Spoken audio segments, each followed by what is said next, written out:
Hansel Kim took a deep breath as he looked at the massive doors in front of him.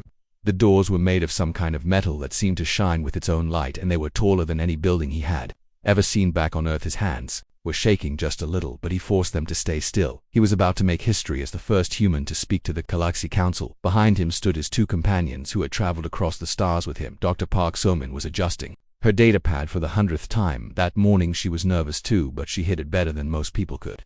Her research on human medicine could save millions of lives across the galaxy if these aliens would just listen to what she had to say. Captain Lee Dong-woo stood perfectly straight like the soldier he was, but Hansel could see the way his eyes kept moving around the room checking for exits and threats. The three humans had spent 2 years traveling to reach this place. The journey had been long and lonely with only each other for company. They had studied every piece of information Earth had about alien species and practiced their speeches until they could say them perfectly in 3 different alien languages. Hansel had dreamed of this moment since he was a small boy. Looking up at the stars from his home in Seoul, Earth had chosen its representatives very carefully. Hansel was not just smart, he was the kind of person who could make friends with anyone. He had grown up poor but had worked his way through school and become one of the best diplomats on the planet. He spoke 12 human languages and had learned to read the emotions of people from every culture on Earth. If anyone could make peace with aliens, it would be him. Da So-min had been chosen because she was the best scientist of her generation. She had discovered ways to cure diseases that had killed humans for thousands of years. Her research showed that human immune systems were different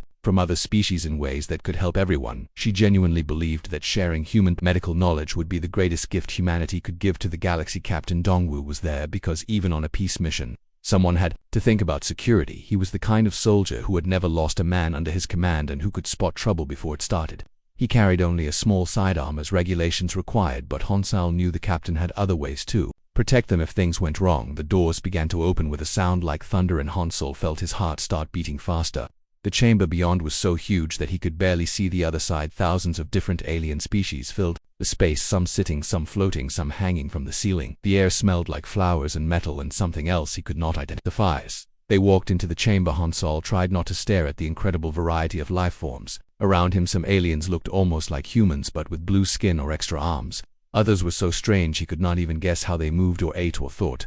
There were beings made of what looked like living crystal that hummed with musical its sounds, and creatures that seemed to be made entirely of light. The human delegation walked down a long path toward the center of the chamber where a raised platform waited for them. Every step echoed in the massive space, and Hansel could feel thousands of alien eyes watching their every move. Some of the creatures made sounds that might have been talking to each other, but he could not understand any of it. Da So-min whispered quietly to him as they walked. She had noticed something troubling. Many of the alien species were moving away from them as they passed. Some even seemed to be covering what might have been their noses or breathing organs. It was as if the humans smelled bad to them or carried some kind of disease. Captain Dong-woo had noticed something else. His trained eyes saw that many of the aliens were not just watching them with curiosity, they were watching them the way predators watch prey. Some species were making gestures that looked threatening in any language. The captain kept his face calm, but his hand moved slightly closer to his weapon.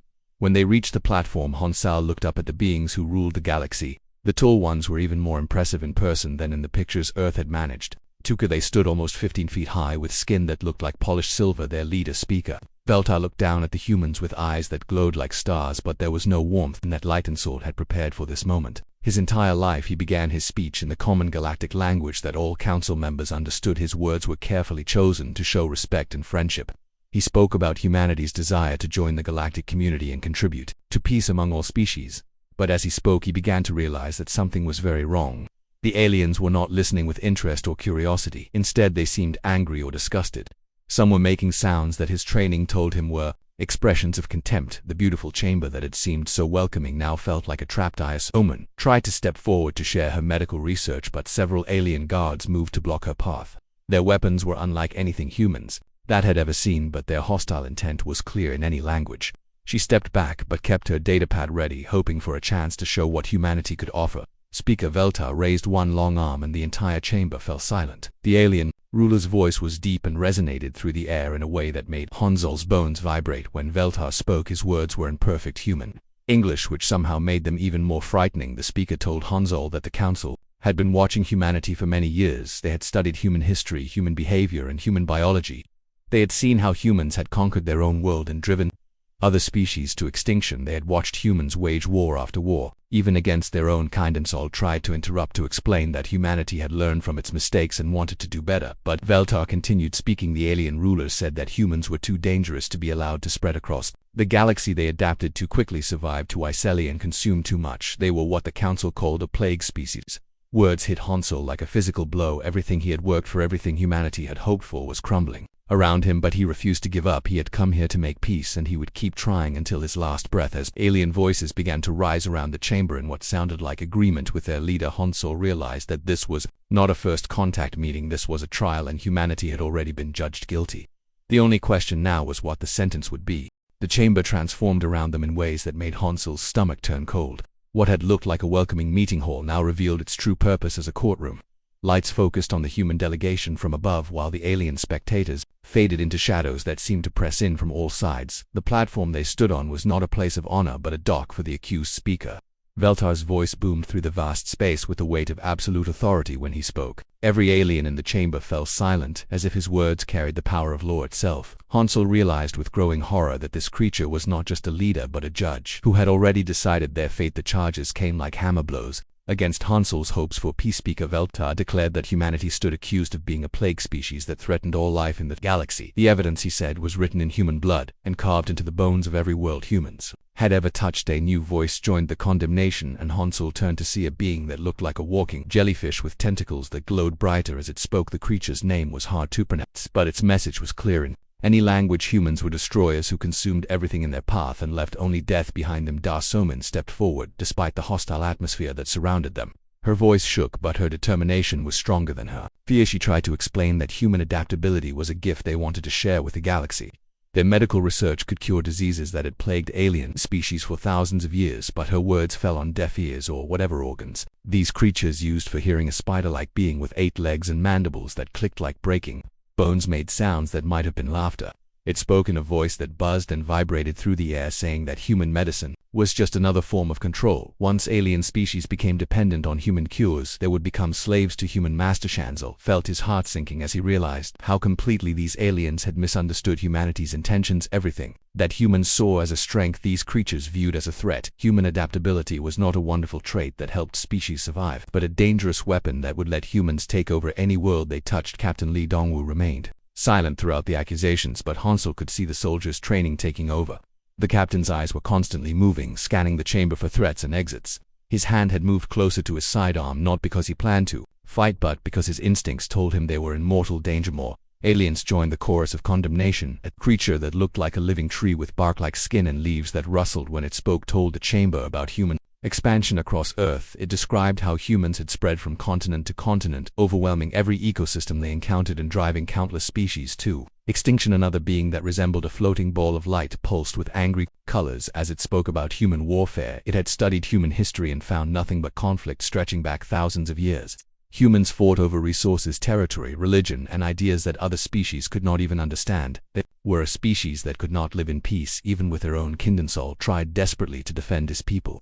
He spoke about human art and music, about the beauty humans had created and the love they showed for each other. He talked about human heroes who had sacrificed themselves to save others and about the progress humanity had made in recent centuries, but every defense he offered was turned against him. Speaker Veltar pointed out that human art often celebrated war and conquest. Human music frequently told stories of conflict and struggle. Human heroes were usually warriors who had killed many enemies. Human progress had come at the cost of other species and the planet itself. The accusations continued like waves crashing against a shore. Each alien species that spoke had found something different to fear about humanity. Some worried about human reproduction rates and how quickly humans could fill a planet. Others were terrified by human technology and how rapidly it advanced. Still others focused on human psychology and their tendency toward violence when threatened. Da Somin made one more attempt to reach them. She activated her datapad and projected images into the air showing the medical breakthroughs humans had achieved. The images showed children who had been cured of deadly diseases and adults who had lived full lives because of human medicine. The reaction was not what she had hoped for. Instead of wonder or gratitude, the aliens recoiled from the images as if they were looking at something obscene. A creature with multiple eyes on stalks that moved independently spoke in a voice like grinding stone. It said that human medicine was evidence of how dangerous humans were. No species should be able to heal so quickly or survive so much damage. Captain Dongwu finally spoke, and his voice cut through the alien chatter like a blade. He asked a simple question that silenced the chamber. If humans were such a threat, why had the Galaxy Council allowed them to develop space travel? Why had they been permitted to build colonies on other worlds? Why were they only now being judged? The answer came from Speaker Veltar, and it chilled Han Solo to his core. The alien ruler explained that the council had been divided about what to do with humanity. Some members had wanted to destroy Earth before humans could leave their home planet. Others had argued for containment or control, but they had waited too long. Human colonies now existed on multiple worlds, and human ships traveled between the stars. The plague had already begun to spread, and the only way to stop it was to eliminate the source completely. Han Solo realized that this trial was not about determining guilt or innocence. It was about justifying a decision that had already been made. The Galaxy Council had decided that humanity must die, and this courtroom drama was just a formality to make their genocide seem legal.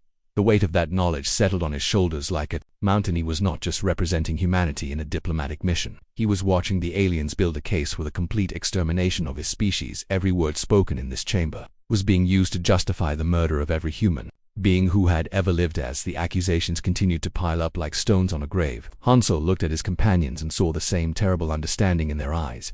They'd come to build bridges between species, but instead they had walked into a trap that would destroy everything they had ever loved. The trial was reaching its climax, and Han Solo knew that whatever came next would determine the fate of not just the 3 humans in this chamber, but every human being alive. The judgment came swift and final, like the fall of an executioner's blade. Speaker Veltar raised his long metallic arm, and the entire chamber fell into a silence so complete that Han Solo could hear his own heartbeat echoing in his ears. The alien ruler's glowing eyes fixed on the 3 humans with the cold indifference of someone swatting insects. There would be no debate, no appeal, no mercy. The sentence had been decided long before the humans ever set foot in this chamber. Han Solo understood now that they had been invited here not for diplomacy but for a public execution designed to send a message to any other species that might sympathize with humanity. Speaker Veltar's voice resonated through the chamber as he pronounced the death sentence. The 3 human representatives would be executed immediately as an example to the galaxy. Their deaths would serve as proof that the council was serious about eliminating the human threat before it could spread further. Han Solo felt a strange calm settle over him as he faced his final moments. All his life he had prepared for difficult negotiations and challenging diplomatic situations, but nothing could have prepared him for this. He had come here believing in the goodness of intelligent life and the possibility of peace between different species. Now he understood that some beings were so consumed by fear and hatred that they could not see past their own prejudices. The Galaxy Council was not a beacon of civilization, as humanity had believed, but a collection of cowards who would rather commit genocide than try to understand a different way of life. Dr. Somin moved closer to Han Solo and took his hand in hers. Her face was streaked with tears, but her voice was steady when she spoke. She asked him to tell her daughter Dajin back on Earth that her mother had tried to save the galaxy, even though the galaxy had not wanted to be saved. The doctor's words cut through Han Solo's heart like a knife. He thought about all the families back on Earth who were waiting for news of this historic mission. Parents who had sent their children to the stars hoping for a better future. Children who dreamed of meeting friendly aliens and exploring new worlds. Captain Lee Dongwu stepped closer to both of them and stood at perfect military attention. His face showed no fear, only the quiet dignity of a soldier facing death with honor. He told Han Solo that it had been an honor to serve with him and to represent humanity even in these final moments. The captain's hand moved toward his weapon, but not to draw it. Instead, he was reaching for something else hidden in his uniform. Han Solo realized what it was and felt a surge of desperate hope. The emergency beacon that would transmit everything back to Earth. Speaker Veltar raised a device that hummed with deadly energy. The weapon looked like a crystal that had been shaped into a perfect geometric form, and it glowed with the same cold light as the alien ruler's eyes. Han Solo could feel the power radiating from it like heat from a iron.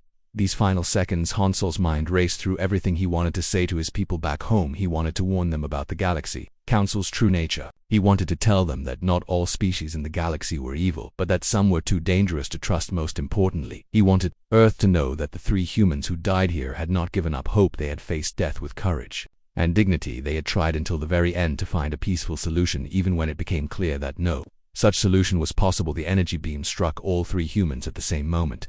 Han Solo felt a burning sensation that seemed to come from inside his bones, but it lasted only an instant before the pain could fully register. His consciousness was already fading away like smoke in the wind as his vision darkened. Han Solo's last sight was of Captain Dongwu's hand completing its mission. The emergency beacon activated just as the 3 humans fell, sending every word of the trial and every moment of their execution directly to Earth in real time. Far across the galaxy, in a bunker deep beneath the mountains of Korea, Admiral Kim Tae-han watched the transmission with growing horror and rage. The man on the screen being murdered by aliens was his nephew, the boy he had helped raise after his brother died in military service. Around the Admiral, military leaders from every nation on Earth watched in stunned silence as their peaceful representatives were executed for the crime of being human. The 3 people they had sent to build bridges between worlds had instead become martyrs in a war they had never wanted to fight. Colonel Park Min-ho stood beside the Admiral trying to find words of comfort, but there were no words for what they had just witnessed. The aliens had not just killed 3 humans, they had declared war on all of humanity in the most brutal way possible. Admiral Tae-han's face showed no emotion as he watched his nephew's body fall to the alien floor, but those who knew him could see the fury burning in his eyes like the core of a nuclear reactor he had spent his entire life preparing for wars that might never come, but this war was already here. When the transmission ended, the bunker remained silent for long minutes. Nobody spoke because everyone understood that the world had just changed forever. The age of human innocence and hope for galactic friendship had died with those 3 brave souls. Finally, Admiral Tae-han spoke, and his voice was as cold and sharp as winter steel.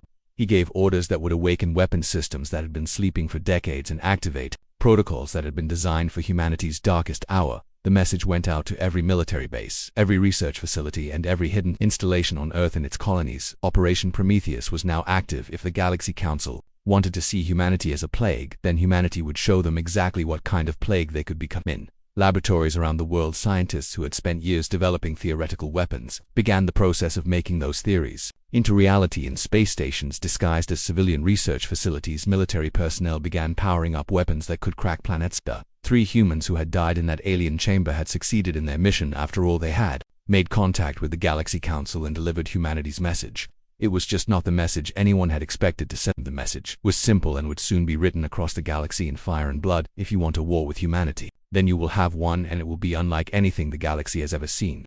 The death of the human delegation sent shockwaves through every secret facility on Earth and beyond. What the Galaxy Council had not understood was that humanity had been preparing for this possibility since the day they first looked up at the stars and wondered if they were alone, while the public face of human space exploration spoke of peace and friendship. The hidden face had always been ready for war. Deep beneath the mountains of Switzerland, Dr. Cho Seung-min watched the execution footage for the 5th time. Her colleague Somin had been like a sister to her, and seeing her murdered by those alien monsters had broken something fundamental inside the brilliant scientist. Her hands shook as she typed commands into computers that controlled weapons beyond the galaxy's imagination. The Void Reapers had been her life's work for the past 20 years. Officially, her research was focused on clean energy and space propulsion, but the real purpose had always been to create weapons that could function in the vacuum of space. Each Void Reaper was a machine designed to consume matter at the atomic level, turning entire starships into clouds of scattered particles. General Wang Yujin stood behind her, watching the activation sequences begin. His weathered face showed no emotion, but his eyes burned with the same cold fury that had taken hold of military leaders across the planet. He had lost friends in the execution, 3 people he had personally recommended for the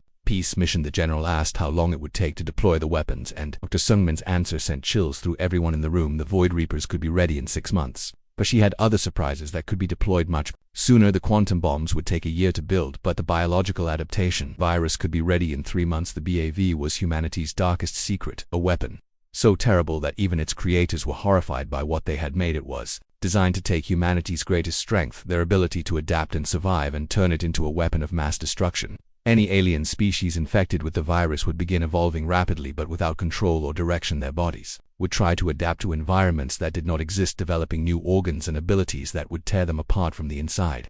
The virus would spread through entire populations in days, turning thriving worlds into planets of the dying and insane. It was genocide disguised as evolution. Meanwhile, on Mars, Colony Commander Lee Jae-soon received the classified transmission that changed everything he thought he knew about human space exploration. The mining equipment that had been shipped 2 colonies across the solar system was not mining equipment at all. Hidden within innocent-looking machines were weapons platforms capable of destroying entire fleets. The agricultural stations that grew food for the colonists revealed their true purpose as military bases equipped with weapons that could crack the crust of planets. The research laboratories that studied alien artifacts were actually weapons development facilities that had been reverse engineering captured alien technology. For decades, Commander Jae-sung began issuing orders that would transform peaceful human colonies into fortress worlds bristling with weapons. The colonists who had volunteered to build new lives among the stars suddenly found themselves on the front lines of a war they had never imagined possible. But perhaps the most terrifying response came from the deepest parts of Earth's oceans, where Dr. Kim Hae-jin had been conducting experiments that pushed the boundaries of what it meant to be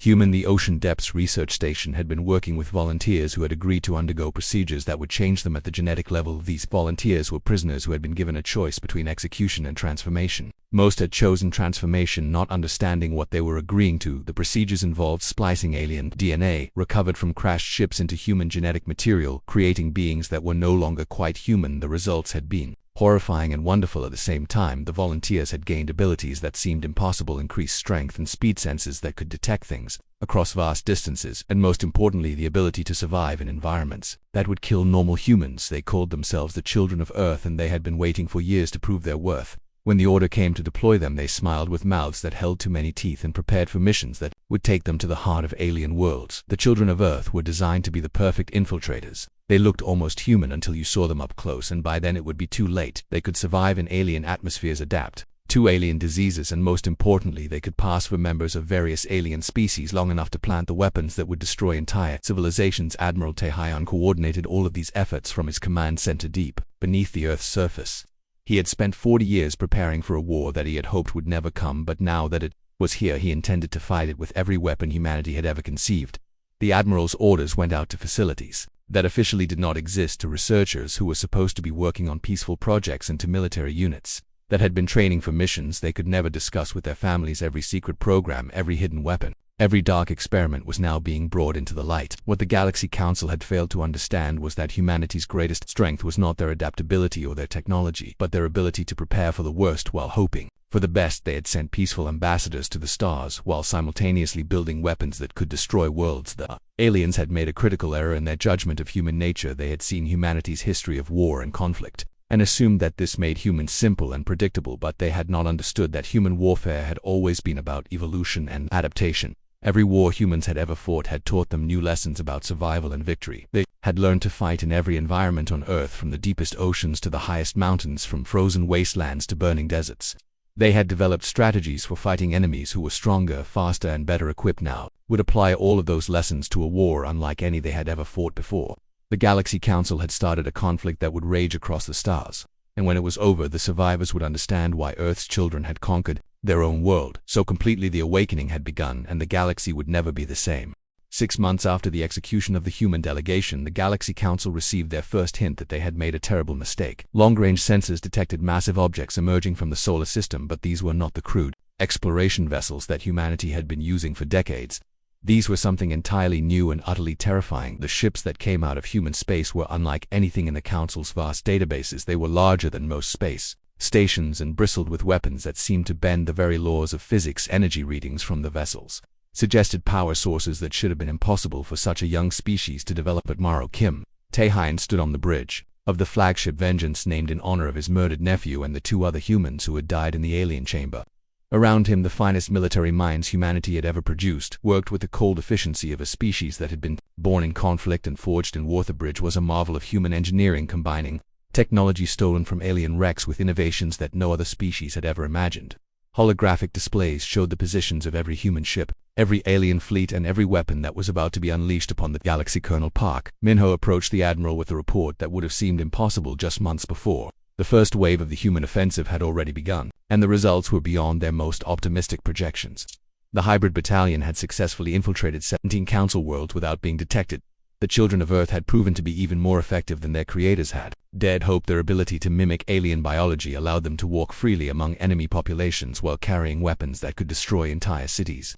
The BAV had been deployed on 12 different species, homeworlds, and early reports suggested complete societal collapse within days. The main screen, Admiral Taehyun could see the approaching Council fleet, thousands of ships representing dozens of species, all united in their desperate desire to wipe out humanity before the plague could, if spread any further. It was an impressive sight that would have terrified any normal enemies. They were a species that had spent thousands of years learning how to win wars against impossible odds. They had developed strategies for fighting enemies who were bigger, stronger, and more numerous than themselves. They had mastered the art of turning their own weaknesses into advantages. The Council fleet was massive and powerful, but it was also exactly what human strategists had expected. The aliens fought like civilized beings, following rules of engagement that made sense when dealing with other civilized species, but humans had learned long ago that when facing annihilation there were no rules except survival. Admiral Taehyun gave the order that would change the course of galactic history. Operation Pandora was now active, and across human space, weapons that had been disguised as peaceful technology began to reveal their true nature. The quantum mines that had been secretly placed along major trade routes detonated simultaneously, creating zones where space itself became hostile to alien technology. Council ships found themselves trapped in regions where their engines would not function, and their weapons would not fire. The biological weapons that had been specifically designed for each enemy species began spreading through alien populations faster than any cure could be developed. Each weapon was tailored to exploit the unique biology of its target species turning their own evolutionary advantages against them. The spider-like beings who had mocked human medicine found their exoskeletons dissolving as human-engineered. Bacteria consumed the proteins that held their bodies together. The crystalline entities that had dismissed human technology discovered that human viruses could infect their energy matrices, causing them to shatter like glass. But the most devastating weapon was humanity itself. Dr. Cho Seung-min's research had done more than create new technologies. It had enhanced human soldiers into something that transcended normal human limitations. These enhanced warriors could survive in space without protection, adapt to alien atmospheres in minutes, and heal from wounds that should have been fatal. As the first battle began, Speaker Veltar realized what the Council had truly unleashed. They had not executed 3 peaceful ambassadors. They had declared war on a species that had spent its entire existence learning how to turn disadvantages into victories. There, human ships moved through space like predators among prey. Their weapons cut through Council defenses as if they were made of paper, while their shields absorbed incoming fire and converted it into additional power for their own systems. The aliens had superior numbers and more advanced technology, but they had never faced an enemy like humanity. They fought with honor and dignity, following ancient codes of warfare that had served them well for millennia. But humans fought with the desperate creativity of a species that had clawed its way to the top of their world's food chain. Human tactics made no sense to the alien commanders. Why would they sacrifice their own ships to destroy larger numbers of enemy vessels? Why would they target civilian infrastructure instead of military targets? Why would they use weapons that turned enemy strengths into weaknesses? The answer was simple but terrifying. Humans did not fight to win battles. They fought to win wars. They understood that victory sometimes required sacrifices that other species could not comprehend. They were willing to do whatever was necessary to ensure the survival of their people. As the battle raged across multiple star systems, the Council began to understand the true horror of what they had done. They had given humanity a reason to unleash every dark innovation, every terrible weapon, every nightmare scenario that human minds had ever conceived. Speaker Velt watched his fleets being systematically destroyed by enemies who should have been easily defeated. His aide, Kexmore, asked the question that haunted every member of the Council. What had they done by executing those 3 humans? The answer came in the form of human transmission broadcast across all Council frequencies. It was Admiral Tehayan speaking from the bridge of his flagship, and his words were calm and cold as winter steel. The Admiral explained that humanity had spent 50 years preparing for peace, but they had spent 5,000 years perfecting war. The Council had chosen to see humans as a plague, and now they would learn what a real plague looked like. Human fleets were already moving toward the core worlds of the galaxy. Council carrying weapons that could sterilize entire planets. The children of Earth were spreading through alien populations like a virus, turning the Council's own people into weapons against their governments. The biological weapons were and adapting faster than alien scientists could study them, creating new forms of destruction that defied every attempt at containment. The quantum technology was tearing holes in space itself, creating zones of chaos that would persist for thousands of years. But perhaps most terrifying of all was the realization that this was only the beginning.